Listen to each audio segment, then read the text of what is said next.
अच्छा जी class, next topic है translation of English sentence.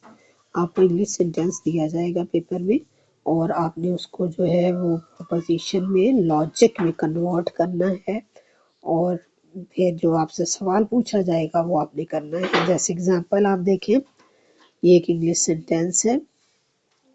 If Haroon works hard he will stand first.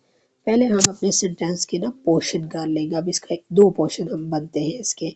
If Haroon works hard, इसको हम P बोल देंगे। ही विल स्टैंड फर्स्ट, इसको हम क्यू बोल देंगे। तो ये इसके दो पार्ट्स हो गए। अब हमने ये देखना है कि अब इसमें रिलेशन क्या बीच में बनता है।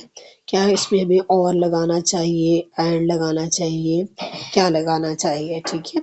तो इससे ये क्लियरली हमें नज़र आ रहा है कि अगर हारून वर्क हार्ड करेगा तो ही वो एग्ज़ाम जो है वो पास कर सकेगा या वो फर्स्ट आ सकेगा। तो इसका मतलब है कि ये पहले पे डिपेंड, इसका मतलब है इसमें इम्प्लाइज का साइन आएगा। तो ये P इम्प्लाइज Q बन गया। तो ये हमारे सेंटेंस की लॉजिकल शेप आ गई है।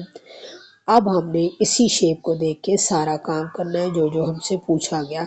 जैसा कि हमने पूछा गया कन्वर्स, तो हमने इसी P इम्प्लाइज Q का कन्वर्स बना दिया, that is Q implies P। फिर हमसे इन्वर्स कहा गया, तो इसी P इम्प्लाइज Q का हमने इन्वर्स, कन्वर्स, कंट्रापॉजिटिव जो भी हमें पूछा जा रहा है वो हमने बना दिया। अच्छा, अब इसमें हम एक एग्जाम्पल 3 भी करेंगे। एग्जाम्पल 3 जो है वो हम इसलिए करेंगे कि इसमें हमारे सेंटेंस के 3 पोर्शन हैं। अगर आप इसको देखें तो इसमें वो क्या कह रहा है, if you know computer programming और you have an IT degree, then you are eligible to get computer programming job. अब इस सेंटेंस का हमें उसने कहा है write the converse, inverse and the contrapositive. तो पहले तो इस सेंटेंस की लॉजिक बनाएंगे। तो इसके 3 पोर्शन बने। यू नो कंप्यूटर प्रोग्रामिंग, ये इसका पी पोर्शन हो गया।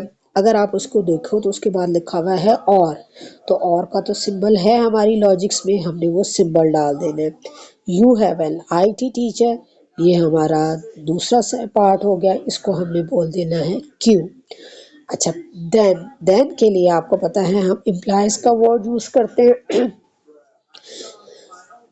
तो हम यहाँ इम्प्लाइज लगाएंगे और उसके बाद अगला you are eligible to get computer programming, this is the third part, तो हम इसको आर बोल देते हैं। तो जो हमारी लॉजिकल शेप आई वो क्या आई है, P और Q इम्प्लाइज आर। अब ये हमारी लॉजिकल शेप हो गई।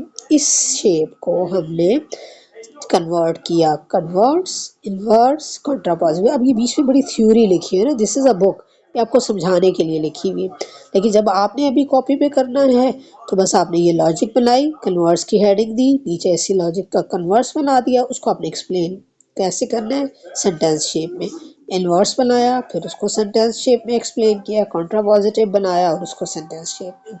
तो अब आपने इससे रिलेटेड जो एग्जांपल्स हैं वो सब करनी है।